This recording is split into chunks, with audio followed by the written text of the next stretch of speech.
Hello and welcome back to Boxing Social in association with Betfred. My name is Ayman Khan. We're here at the BT Sports Studios in London. With me is Derby's own Zach Parker, who's heading into a battle with Demetrius Andrade on the 21st of May. First of all, Zach, how's life treating you?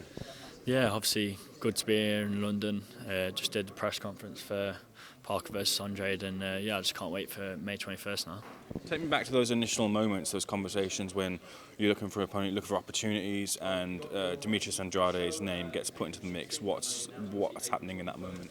Yeah, obviously I was number one in WBO. He was on about coming up, and as soon as his name got brought up, I said, yeah, we'll take that out both hands. Been waiting for a big fight, especially someone who's a two-weight world champion. What better name to have on my resume?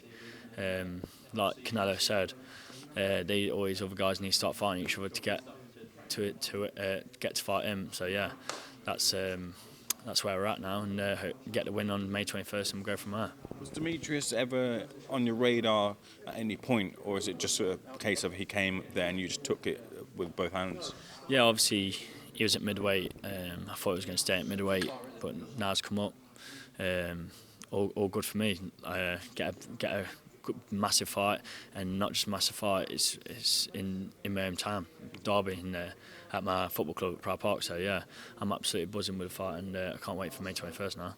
Had a bit of interaction there via Zoom this time around because of passport issues, but what did you make of kind of the bit of back and forth between your manager, yourself? You put in a few words there as well. Demetrius did too. Confident as ever Demetrius is. I'm sure you'd been expecting that with his personality type, but what did you make of the interaction? Yeah, he's going to bring all his all, and I'm going to bring my all, and it's going to make out for a good fight. He's a bit of a weird guy sometimes, isn't he? The way he goes about stuff, but yeah. Like I said, he's coming with his A game, and I am as well. So it's going to be a good fight for the fans, and good fight for all the Derby fans what are coming out to watch.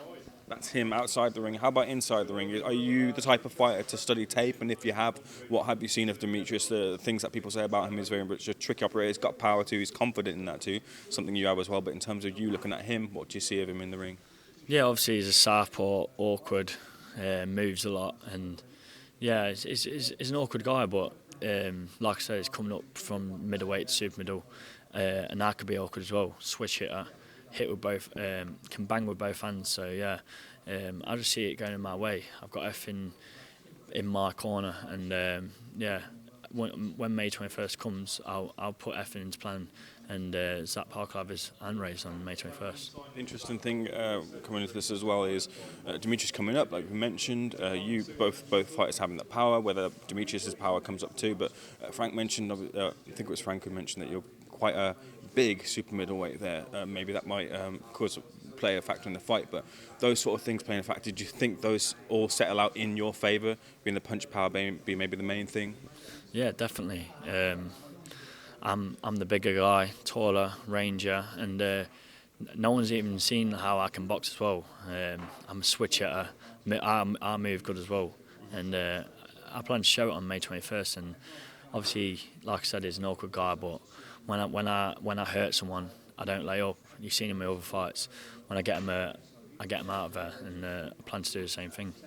You're coming across very confident in terms of previewing the fight here. I'm not sure what the betting odds are, but some people might see you as the favourite, or maybe Andrade as the favourite, given the resumes being different there. But boxing, they say, is about levels. You're coming up to a level to fighting the type of Andrade. How confident are you that that's not going to be an issue? You're ready, primed for this test?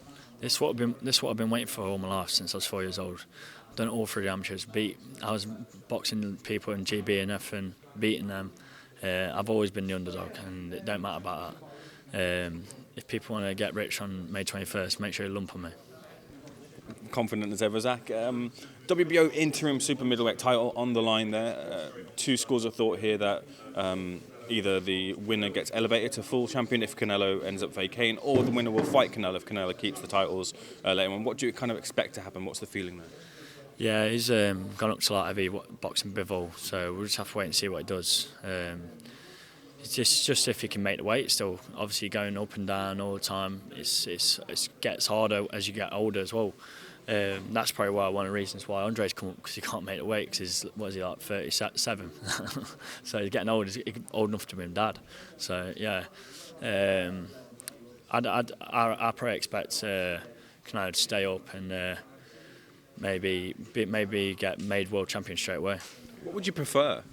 Yeah, I'd run a box to Canelo definitely. I don't want to be given a world title. Obviously, he's a double world champion, so that says it all if I beat him. And yeah, like Canelo said, that all these guys got to box each other. So if I beat Andrade, that's a big name on my resume, and we'll just have to see what he does after his fight. Get your thoughts on that interaction that Canelo and Andrade had, leading to the classic quote of "payday, payday." Can I get your thoughts on that? Yeah, obviously he wants a big fight, but Andrade don't even sell a ticket over America. That's why he's coming over here. And you see with like Matchroom that they ain't getting behind him for this fight, and that's why Frank's won the purse bid. You know what I mean? So I think I've seen online somewhere that this is their last fight, Matchroom's last fight, and they're not going to renew it. So it just says it all, doesn't it? Derby County is the battleground on May 21st. It must be a dream for you to get that over the line, fighting in front of your fans. I've seen Wayne Rooney coming out in support of you. It must be nice to kind of get that support from the club, who will get their eyes on you when you both step through the ropes. Yeah, obviously in my hometown of Derby, you've seen Wayne Rooney all getting behind, and obviously can't thank them all enough. And like I said in press conference, £10 off every ticket goes to Derby County itself. This is a hard time we're going through it in administration and getting points deducted and that. So yeah, £10 off every ticket goes straight back to the club. Yeah, so yeah, just make sure you get behind it. Any extra pressure with that, Zach? I mean, this being your biggest opportunity, the spotlight is big on you, and with it being in your hometown, any extra pressure on your shoulders there, do you feel? Not at all. Like I said, I think I said in press conference as well. When it gets them later rounds, when it gets hard, you get the crowd behind you, and it G's you up that bit more. So yeah, no pressure at all. Just it's a ring in the end of the day. I've been doing this all my life, so no pressure. Finally, Zach, tell me what happens May 21st. What happens when you and Demetrius Andrade lock horns? Yeah, obviously it's going to be a good fight for the fans. He said he's going to bring it. I'm going to bring it, and I just don't see nothing else except for Zach Parker win. If it comes by KO, if it comes, but I'm ready for the full 12 rounds. So yeah, Zach Parker win.